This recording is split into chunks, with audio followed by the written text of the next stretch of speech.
Halo teman-teman, perkenalkan, nama aku Radika Nabila Ma'ruf Ridwan. NIM aku 4211220001.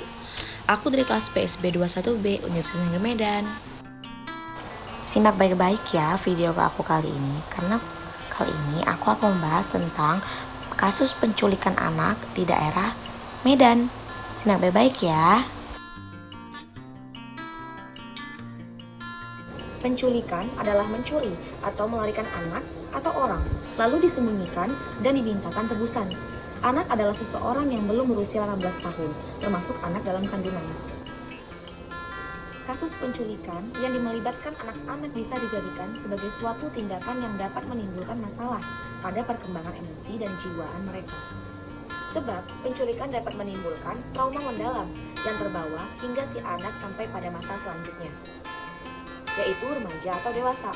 Berbagai alasan penculikan terjadi, kesulitan ekonomi merupakan salah satu alasan terjadinya penculikan.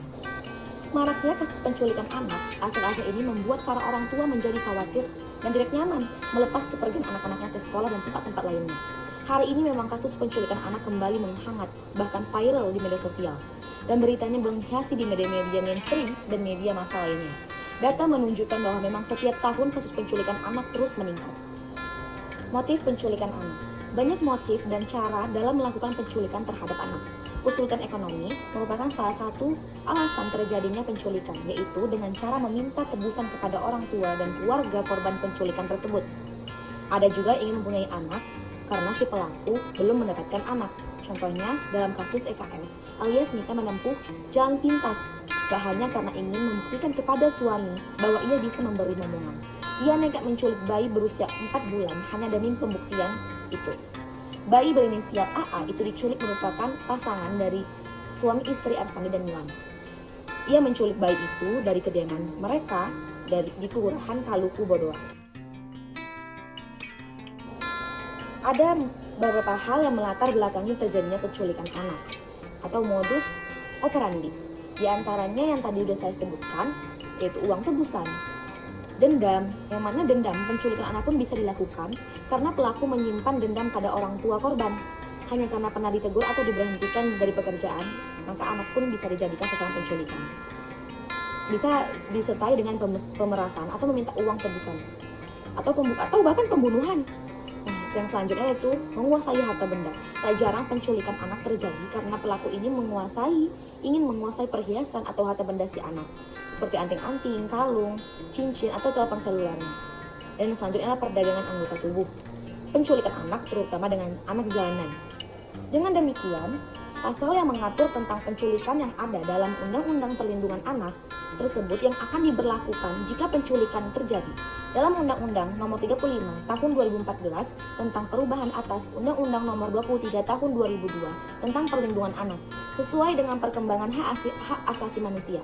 Penculikan anak termasuk dalam kategori perbuatan yang melanggar hak asasi manusia, sebab penculikan anak adalah perbuatan yang disengaja atau tidak disengaja, direncanakan maupun tidak direncanakan, secara melawan hukum yang membatasi hak asasi manusia seorang anak untuk hidup tentram, aman, damai, bahagia, sejahtera, lahir dan batin.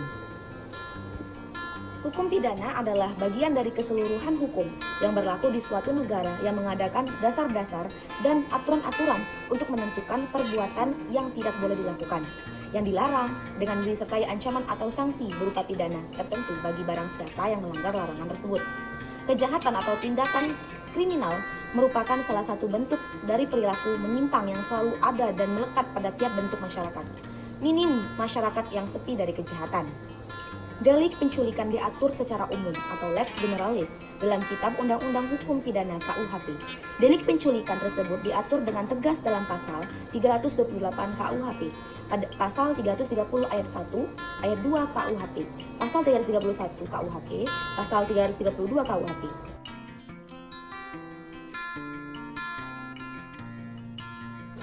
Pancasila sebagai dasar negara Indonesia merupakan landasan bagi bangsa Indonesia.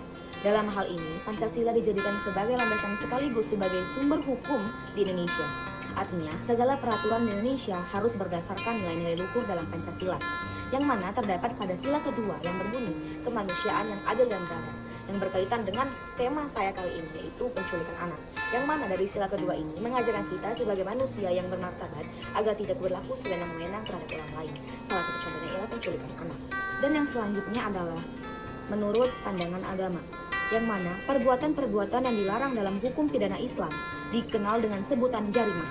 Perbuatan pidana di tiap-tiap jarimah harus mempunyai unsur-unsur yang harus dipenuhi, yaitu nas yang melarang perbuatan atau yang diancam dengan hukumannya.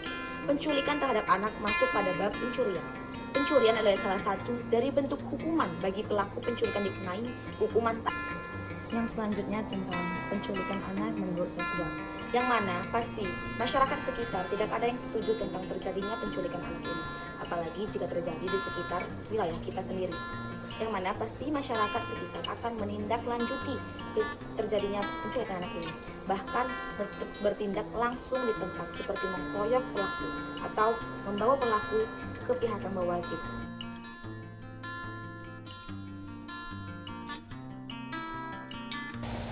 Selanjutnya, di sini ada pendapat dari ahli hukum pidana R. Susila tahun 1996, yang mana ia berkata, penghukuman bagi pelaku harus berdasar dan dapat dibuktikan bahwa pada waktu melarikan orang tersebut, pelaku memiliki maksud akan membawa orang itu dengan melawan hak di bawah kekuasaannya sendiri atau kekuasaan orang lain. Sedangkan di budaya dapat diartikan sebagai akal cerdik untuk memasukkan perangkap orang yang ditipu atau akan diculik tersebut.